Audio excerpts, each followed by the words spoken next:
예수님의 산상수훈의 말씀은 참 은혜로운 말씀이지만 실천이 쉽지 않습니다.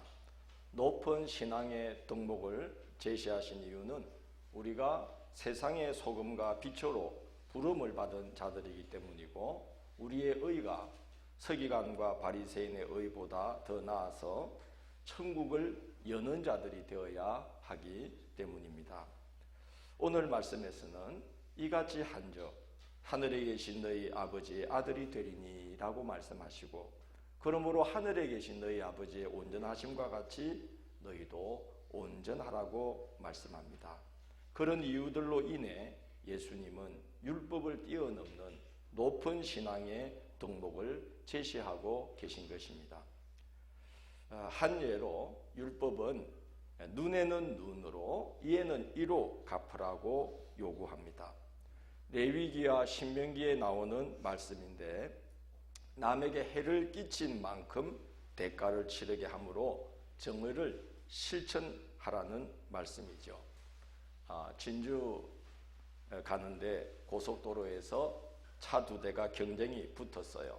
한 대가 속력을 내어서 그 앞으로 가면 또 뒤에 있던 차가 또 추월을 해서 앞으로 가고, 그렇게 몇 번을 계속하면서 제 시야에서 사라졌습니다.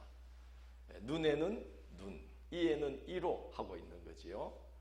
알게 모르게 우리가 생활 속에서 하고 있는 일들입니다. 하나님께서 모세에게 그렇게 말씀하신 본래의 목적은 사회적 약자를 보호하기 위함이었다고 합니다. 종이 주인을 섬기다가 실수로 눈을 상하게 하거나 이를 다치게 할 수 있는데, 주인이 못된 경우에 사소한 일로도 종을 죽이는 일들이 비일비재했던 것입니다. 그런 사람들은 어딜 가나 있죠. 성경에 보면은 태초로부터 그런 사람이 나옵니다. 창세기 4장에 라멕이라는 자가 자기 아내들을 모아놓고 이런 말을 합니다. 라멕이 아내들에게 이르되 아다와 실라여 내 목소리를 들으라. 라멕의 아내들이여 내 말을 들으라. 나의 상처로 말미암아 내가 사람을 죽였고 나의 상함으로 말미암아 소년을 죽였도다. 가인을 위하여는 벌이 7배일진데 라멕을 위하여는 벌이 77배이리로다 하더라. 이런 말씀이 있습니다.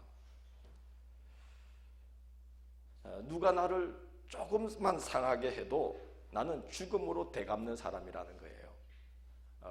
가인이 자기에게 해를 끼친 사람에게 7배 갚는 사람이라면 나 라멕은 몇 배로? 77배로 갚는 사람이니까 나의 아내 된 아다와 실라는 이제 내 말을 꼼짝 말고 들어라. 이런 협박을 하는 거지요. 그런 겁박과 부당한 처사는 이스라엘 백성들이 이집트에서 종살이 하던 때에 자주 겪던 일이었습니다. 그래서 하나님께서 모세를 통해 눈은 눈으로 이에는 이로 갚으라는 법을 주실 때에 그 법은 종살이 했던 이스라엘 백성들에게는 복음이고 은혜였던 것이었습니다.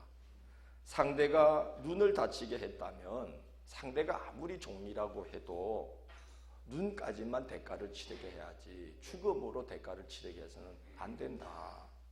그런 말씀입니다.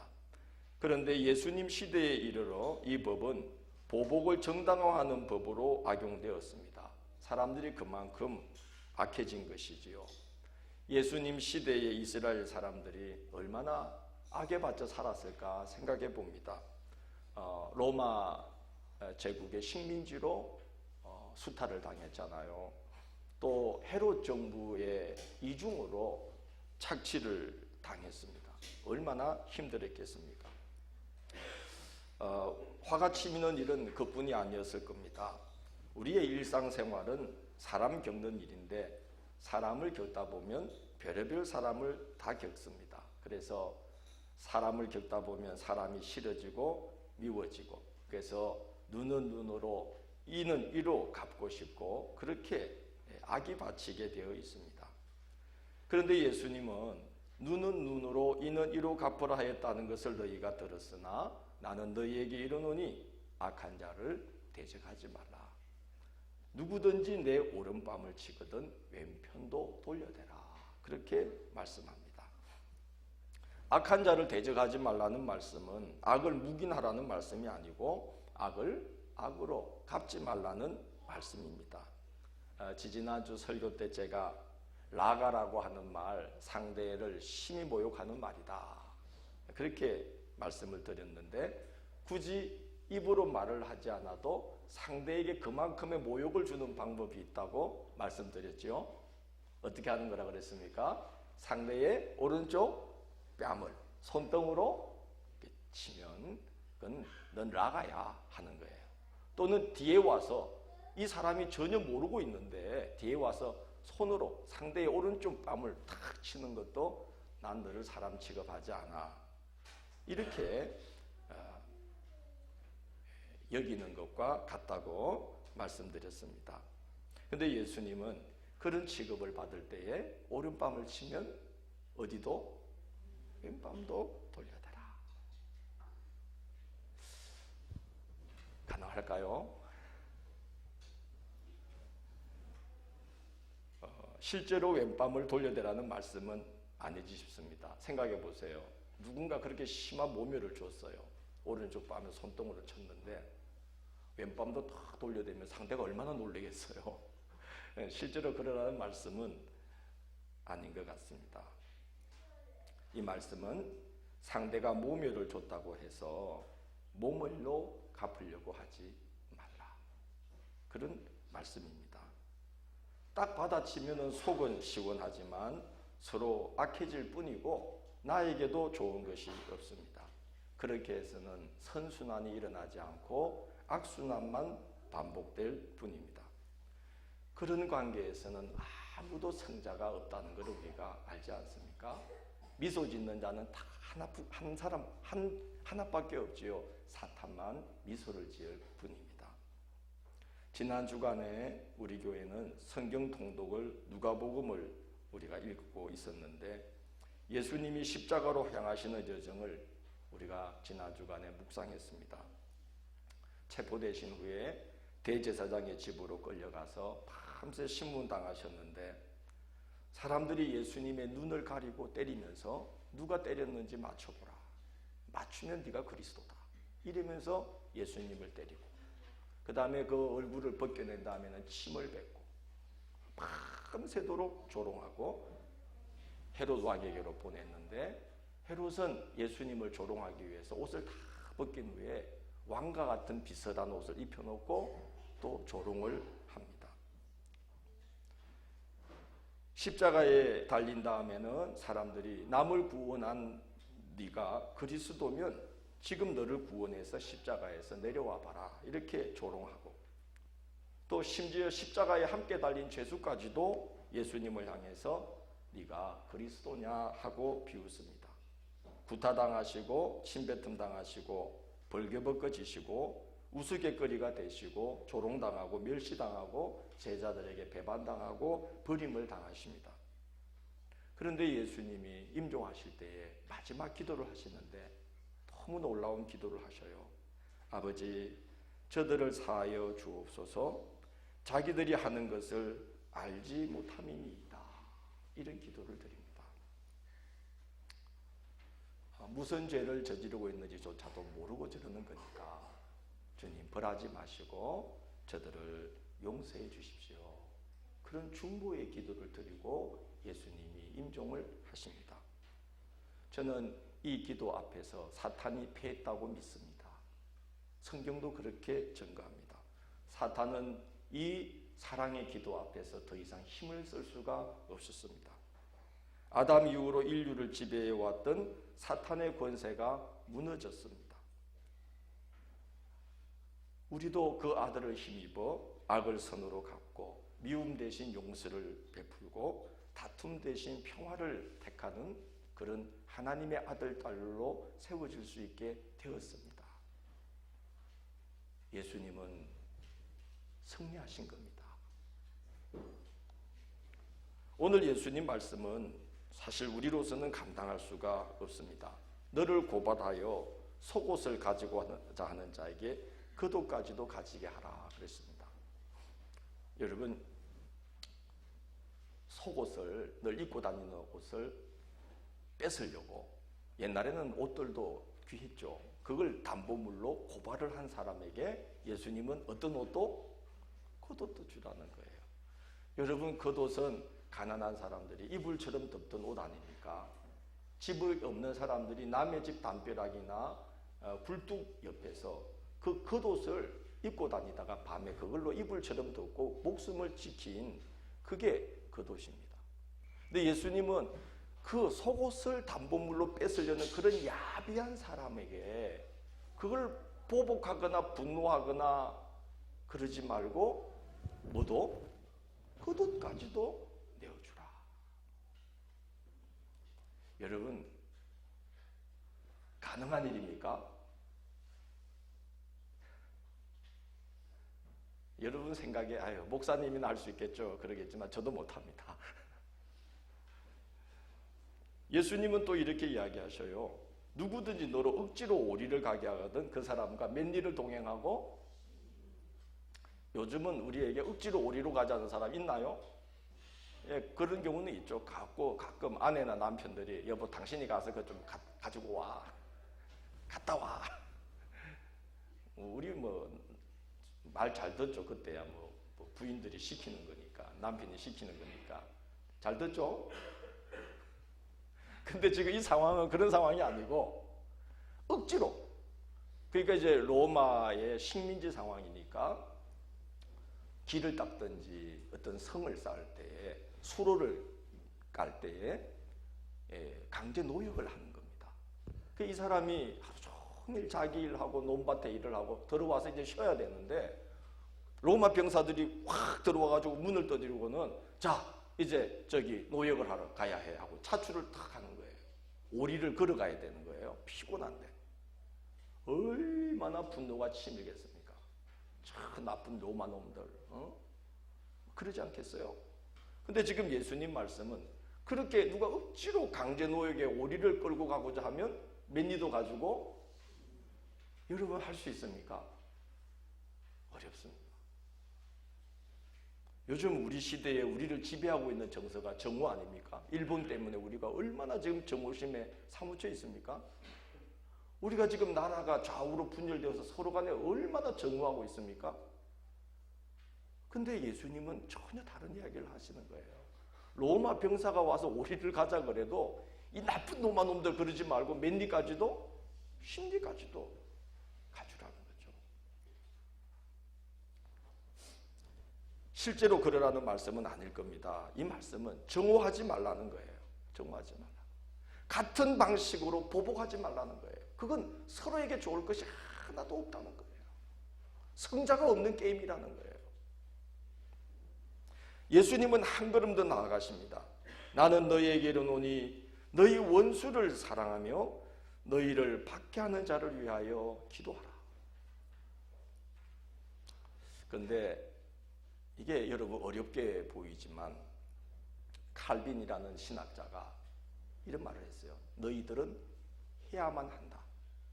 너희들은 할 수 있다. 왜? 해야만 하는 일이기 때문이다. 함께 해봅시다. 당신은 할 수 있습니다. 해야만 하는 일이기 때문입니다. 예수님이 우리에게 요구하신 건 할 수 있는 일을 요구하신 거 아닙니다. 할 수 없는 일들입니다. 그런데 할 수 있다고 말씀하시는 이유는 왜요? 무엇이기 때문에? 해야만 하는 일이기 때문이라는 거예요. 우리는 세상의 소금과 빛이기 때문이에요. 우리의 의가 서기관과 바리새인보다 나아야 하기 때문이에요. 그렇게 해야만 천국에 들어갈 수가 있고 천국을 여는 자들이 되기 때문이에요. 하나님의 아들, 딸들로 그래야만 입증이 되기 때문인 것이에요. 할 수 있는 걸 요구하신 게 아닌데 해야만 하는 일이기 때문에 하고자 하면 할 수 있는 능력을 하나님이 주시고 하나님의 마음을 반드시 주시는 겁니다. 다윗은 자기를 죽이려고 십수년을 추격하는 사울 때문에 얼마나 죽을 고생을 했는지 모릅니다. 다윗은 20대, 30대 초반을 전부 다 고통으로 지냈어요. 이 사울 때문에. 그런데 오늘 우리가 읽은 사무엘 말씀에 보니까 다윗이 단칼에 사울을 죽일 기회가 딱 왔어요. 그런데 다윗은 악을 악으로 갚지 않고 사울을 선대합니다. 하나님을 사랑하고 하나님을 경외했기 때문에 그런 마음을 갖지 않도록 하나님께서 도우신 겁니다. 데살로니가 전서에 보면 삼가 누가 누구에게든지 악으로 악을 갚게 하지 말고 오직 피차 모든 사람을 대할 때에 항상 선을 쫓아라. 항상 최선을 선택하라. 여러분, 항상 여러분이 택할 수 있는 것 중에 최선을 선택하시기를 축원합니다. 그러면 하나님이 그 마음 주시죠. 다윗 같은 마음. 여러분, 요셉은 자기를 애굽에 팔아넘긴 형들 때문에 그의 10대, 20대 얼마나 고통스럽게 지났습니까? 드디어 자기를 애굽으로 팔아넘긴, 종으로 팔아넘긴 형들에게 보복할 기회가 왔어요. 양식을 구하러 형들이 우르르 와서 국무총리가 된 자기 앞에 탁 무릎을 꿇고 양식 구하러 왔어요. 말 한마디로 다 죽일 수 있어요. 속이 시원해질 수 있는 기회가 왔어요. 죽어 마땅한 형들입니다. 그런데 요셉이 이런 이야기를 합니다. 하나님이 큰 구원으로 당신들의 생명을 보존하고 당신들의 후손을 세상에 두게 하시려고 나를 당신들보다 먼저 보내셨나니 그런즉 나를 이리로 보낸 이는 당신들이 아니요 하나님이시니라.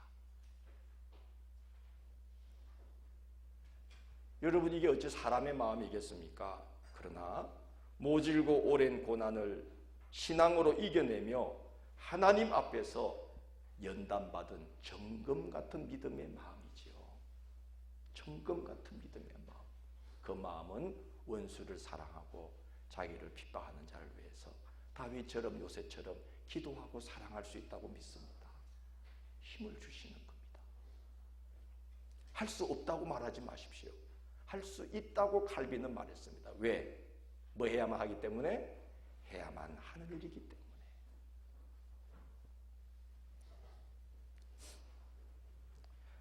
하나님을 경외하고 하나님을 사랑하는 자는 하나님의 마음을 품게 됩니다. 사람은 가까이 하는 것을 닮게 되어 있습니다.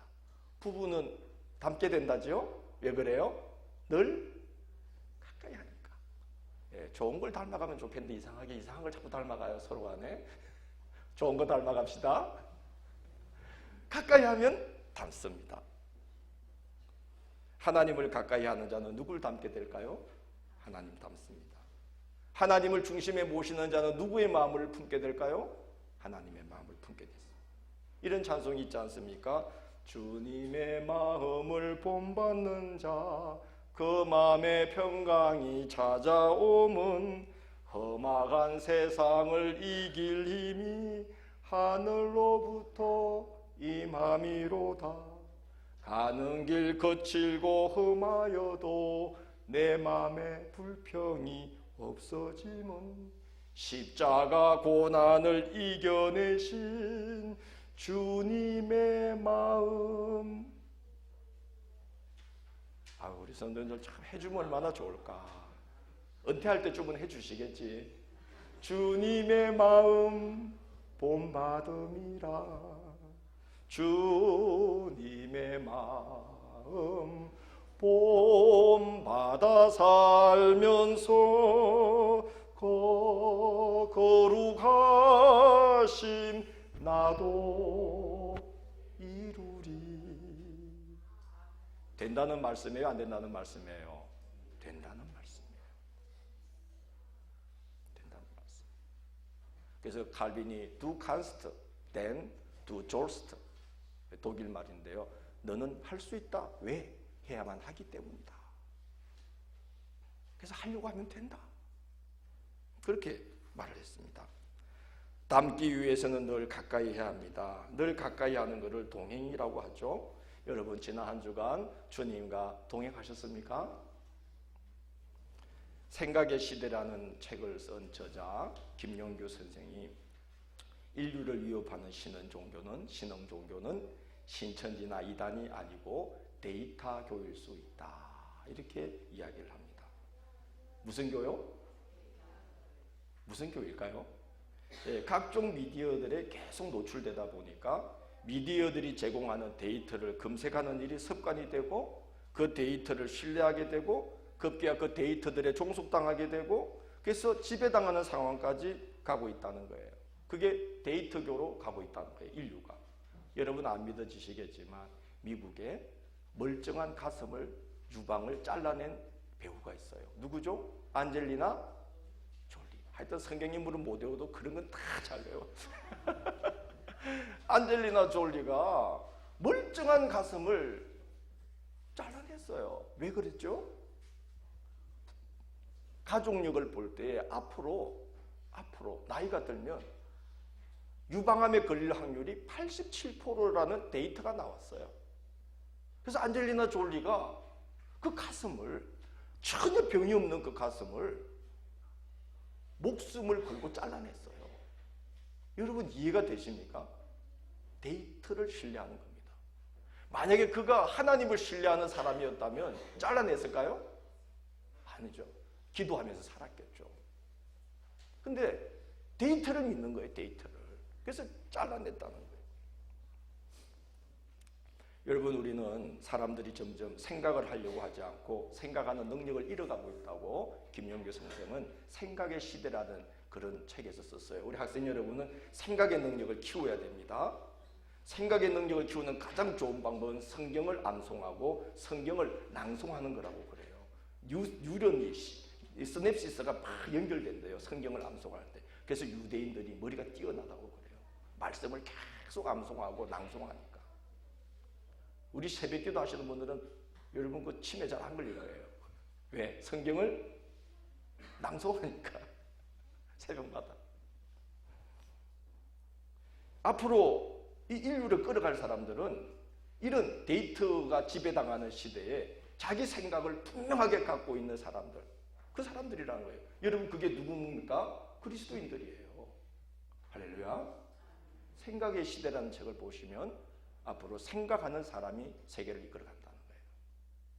정보를 많이 하는 사람이 아니고 생각하는 사람이에요.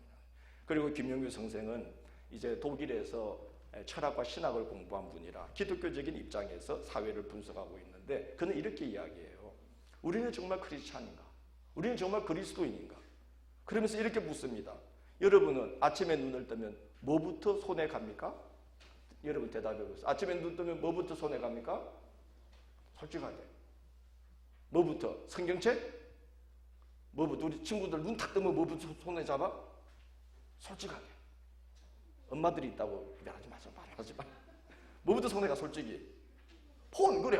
우리 리모컨. 미안해.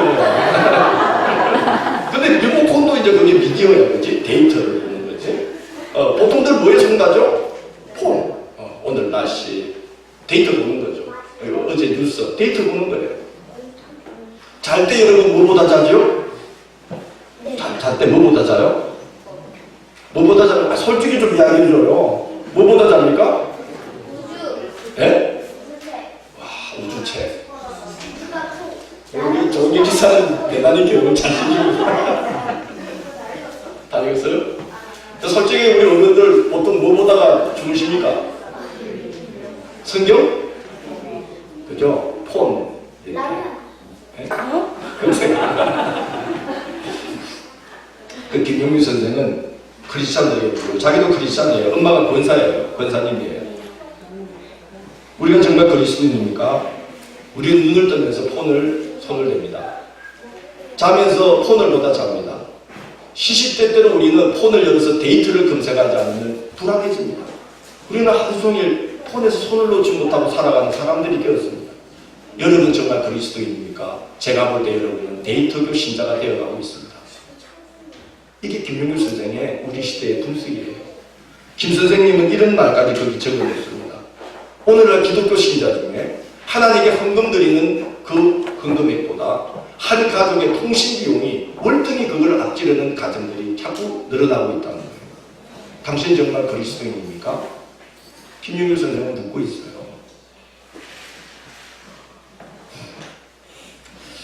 여러분, 우리는 사람이 가까이 가는 걸 닮게 되고요. 자주 노출당하는 것에 지배당하게 돼 있다는 걸 알아야 됩니다. 하나님의 다스리심 속으로 여러분을 자꾸 밀어넣으시기를 원합니다. 말씀의 세계로 여러분을 자꾸 밀어넣으시기를 원합니다. 그래서 예수님이 그랬어요. 천국은 뭐하는 자의 것이다? 신노하는 자의 것이다. 그게 무슨 뜻이에요? 거기로 들어가려고 자기는 거기로 밀어넣는 사람의 것이라는 거예요. 하나님의 나라가 그냥 우리에게 열리는 게 아니라 하나님의 나라에 들어가려고, 하나님의 나라를 살려고, 하나님을 가까이 하고, 하나님의 말씀을 섭취하고, 눈을 뜨면 하나님부터 생각하고, 살아가면서 또 하나님 생각하고, 잠을 잘 때에도 하나님께 기도하고, 그렇게 늘상 하나님을 가까이 하면서 자기를 하나님께 밀어넣는 자, 천국으로 향해서 자기를 밀어넣는 자, 신노하는 자의 것이라는 거예요. 천국은. 우리 그렇게 살아갑시다. 그게 그리스도입니다. 원수를 사랑하고 나를 핍박하는 자를 위해 기도하는 자가 되려면 우리는 하나님의 마음을 우리에게 나타내신 예수님을 바라보고 예수님을 가까이 해야 됩니다. 우리는 십자가에 달리신 예수님을 통해 하나님의 마음을 보게 됩니다. 우리가 죄로 말미암아 하나님과 원수된 처지에 떨어져 버렸는데 하나님은 놀랍게도 우리를 정죄하거나 멸시하거나 무시하지 않으시고 하나님과 원수된 우리를 하나님 정죄하지도 않으시고 우리를 찾아오셔서 십자가에 달리심으로 하나님과 원수된 우리를 하나님과 화목하게 해주시고 유대인이나 이방인의 서로 멀리 떨어져 있던 자들까지도 그 하나님의 은혜를 힘입어서 서로 가까이 하나 되는 그런 은혜가 예수 그리스도로 말미암아 우리에게 주어졌다. 그렇게 말하고 있습니다. 예수님의 십자가를 생각하면 우리는 원수를 사랑하고 우리를 핍박하는 자를 위해서 기도할 수가 있는 것이죠. 하나님과 원수된 우리를 멸시하거나 정죄하거나 무시하지 않고 찾아오신 분이에요. 모두 그렇게 살아가야 된다고. 여러분, 오늘 예수님이 우리에게 가르치신 길은요, 손해보는 길이 절대 아니고 약해 보이는 길이 아닙니다. 하나님은 원수를 사랑하는 자의 손을 들어주십니다. 함께 합시다. 하나님은 원수를 사랑하는 자의 손을 들어주십니다. 오늘 하나님 예수님은 약한 것 같지만 진정으로 강한 것을 우리에게 가르쳐주고 계신 거예요. 빌립보서 2장에 보면 우리를 위하여 십자가에 달리신 이 예수님, 원수를 사랑으로 갚으신 이 예수님을 하나님이 얼마나 높으셨는지요. 이렇게 기록되어 있어요. 이름으로 하나님이 그를 지극히 높여 모든 이름 위에 뛰어난 이름을 주사 하늘에 있는 자들과 땅에 있는 자들과 땅 아래에 있는 자들로 모든 무릎을 예수의 이름에 꿇게 하시고 모든 입으로 예수를 그리스도라 주라 시인하여 하나님 아버지께 영광을 돌리게 하셨다. 원수를 사랑하고 핍박하는 자를 위해 용서의 기도를 드린 그 예수님이 나약한 것이 아니라 하나님이 그를 그만큼 높여주셨다는 거예요. 여러분, 사울의 집안이 이겼어요? 다윗의 집안이 이겼어요? 성경에 이렇게 기록되어 있어요. 사울의 집과 다윗의 집 사이에 전쟁이 오래매 다윗은 점점 강하여 가고 사울의 집은 점점 약하여 가더라. 하나님은 원수를 사랑하는 자의 손을 반드시 들어주십니다. 이기게 하십니다. 형들의 악행을 선행으로 갚은 요셉 어떻게 되었습니까? 그의 아들 에브라임과 므낫세는 그 아버지의 형제들과 동등한 동급의 족보에 올라가지고 가나안 땅을 분배받을 때에 요셉의 지파는 두 몫의 땅을 받게 되었어요. 그래서 야곱이 축복 기도해 준 대로 그의 가지가 형제들의 담을 넘어가는 복을 끼치는 사람이 되었어요. 하나님은 원수를 사랑하고 핍박하는 자를 위해 기도하는 하나님의 마음을 갖고 사는 자들의 손을 반드시 들어주십니다. 오늘 예수님은 여러 가지 말씀을 하시는데 하나님의 사랑에 대해 이런 말씀도 하셔요. 하나님이 착한 자의 밭에만 비를 뿌려주시느냐? 하나님께서 착한 자의 머리 위에만 해를 비춰주시느냐? 자, 제가 한번 여쭤볼게요. 하나님께서요, 다 같이 교회를 다니고 있는데 어떤 집사님 밭에는 비를 한 70 정도 내려주시고 어떤 집사님의 밭에는 한 80 내려주시는데 어떤 집사님의 밭에는 10밖에 안 내려주셔. 여러분, 이런 하나님을 여러분 신뢰할 수 있겠습니까? 하나님은 똑같이 비를 내려주신다는 거예요. 여러분, 우리는 어떻게 행동합니까? 차별을 하고 차단을 두고, 그렇죠? 서로 마음이 통하는 사람과만 입을 맞추지요. 오늘 예수님 말씀이 그러지 말라는데, 그건 세상 사람들도 그러는데 너희는 하나님의 아들 딸들이 아니냐, 세상의 소금과 빛이었느냐. 그러므로 하늘에 계신 너희 아버지의 온전하심처럼 너희도 온전해야 된다. 불가능해 보이는 말씀인데 할 수 있습니다. 왜? 대답해 주세요. 왜? 해야만 하는 일이기 때문이에요. 예수님이 우리에게 명하신 산상수훈 중에 쉬운 이야기가 하나도 없어요. 어려운 이야기도 없지만 실천하기가 쉬운 게 하나도 없어요. 그러나 기도하면서 그 마음 주세요 하면 할 수 있습니다. 왜냐? 세상의 소금과 빛으로 해야만 하는 일이기 때문에 그런 것이죠. 여러분, 그러므로 하나님의 온전하심처럼 온전하기 위해서 늘 하나님을 가까이 하기를 원합니다. 그 하나님을 믿습니다. 제가 지난주에 깜짝 놀랄 이야기를 들었어요. 제 친구 목회자가 아는 그 교회 장로님들이 7부 예배, 그 교회가 7부 예배까지 드리는데, 안 놀라시죠? 우리 성도님들은 7부 예배가 어마어마한 교회죠. 7부 예배를 드리는데 그 교회 장로님들은 1부에 나와서 7부 예배까지 드린대요. 장로님들. 왜 그럴까요? 예배 때마다 섬기려고 그러는 거예요. 성도님들 오시면 맞이하고, 뭐 교회 준비 안 된 게 있으면 빨리 그 준비하고. 그래서 제가 그랬죠. 야, 7부까지 들으면 그거 설교 뭐 그거 은혜가 되겠어? 네, 그랬어요. 그 사람 제정신이야? 그랬더니 그 친구 목사가 그 교회의 상황을 잘 알잖아요. 안 그래, 김 목사? 장로님들이 성도님들에게 그러는데 한 7부까지 들어야 설교가 이제 이해가 다 되고, 7부까지 듣고 나면 일주일 내내 목사님 말씀이 머리에서 계속 맴돈대요. 잊혀지지가 않는데. 그래서 장로님들이 성도님들 보고 가능하면 몇 부까지? 7부까지 다 드리고 주일을 아주 온전하게 교회에서 지내라. 그게 복이다. 장로님들이 그러신대요. 몇 부까지? 7부까지. 그 교회 얼마나 하나님이 축복하시겠어요. 장로님들이 너무 겸손하게 신발 정리하시고 성도들 따뜻하게 맞이하고 모든 예배마다 장로님들이 자리에 앉아 계시고, 그걸 본사님들이 보면서 다 배우고, 그 모습을 집사님들이 보면서 다 배우고, 그 모습을 새로 교회에 온 분들이 아, 신앙생활은 당연히 저렇게 하나님을 열심히 추구해야 되는구나 하고 신자분들이 그렇게 신앙생활을 보고 배운다는 거예요. 하나님을 가까이 하는 것을 배우는 거죠. 그래서 그 교회에는 하나님이 베푸시는 큰 은혜가 임해서 너무 귀하게 쓰임받고 있어요. 우리 그런 교회로 자라갑시다. 할렐루야. 아멘. 그렇게 신앙생활 합시다.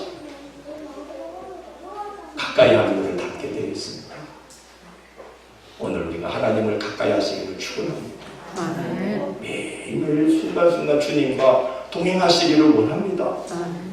그래서 오늘 이 하나님이 주시는 선물, 예수님의 마음을 갖고 원수도 사랑하고 핍박하는 자를 위해서 기도하면 우리는 실족지 않고 시험 들지 않고 낙심하지 않고 실패하지 않고 우리 손을 들어주시는 하나님의 은혜를 보게 될 줄로 저는 믿습니다. 주님과 동행하는 한 주간 되시기를 주의 이름으로 고면합니다.